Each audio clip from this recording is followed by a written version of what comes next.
My name is Becky Klatt, and I will be presenting a verbal SOAP note on one of the virtual reality patients. So, patient with initials VJ is a 64-year-old female presenting to the clinic with complaints of, quote, feeling tired all the time. This started approximately 4 months ago with fatigue, quote, all over. The fatigue lasts all day, starting upon waking up, and it is described as feeling as though the patient is not getting enough sleep.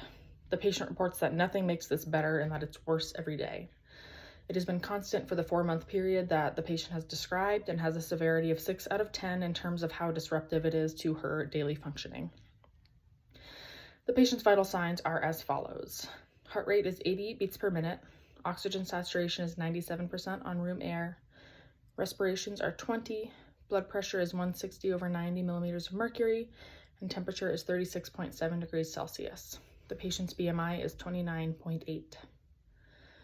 The patient has a pertinent medical history of high blood pressure and type 2 diabetes mellitus, diagnosed about 7 years ago.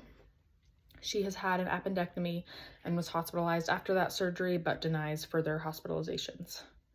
The patient's family history includes type 2 diabetes in her mother and a fatal heart attack in both her father and her sister.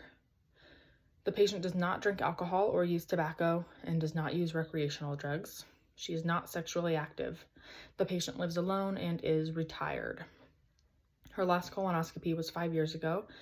Last mammogram was 2 years ago, and she reports being up to date on all of her immunizations, with her last flu shot 6 months ago and last tetanus 10 years ago.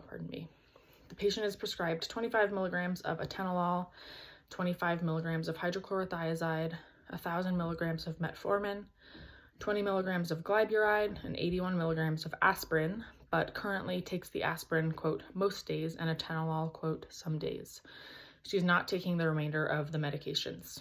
The patient has no known drug allergies.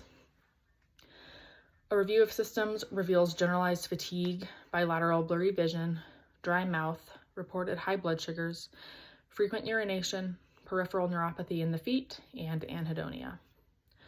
A physical exam reveals hypertension at 160/90, bilateral diabetic retinopathy, dry oral mucous membranes, high BMI, and hypoesthesia to the bilateral feet.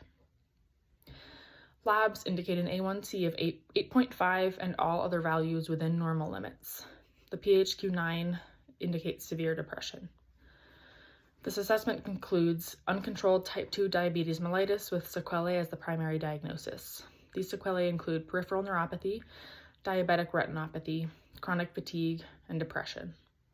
The differential diagnoses include uncontrolled essential hypertension and major depressive disorder as well. Type 2 diabetes mellitus is a metabolic disorder that results in elevated circulating blood glucose levels. It's usually the result of insulin resistance and decreased insulin secretion, which just impairs the body's ability to bring insulin into the cells.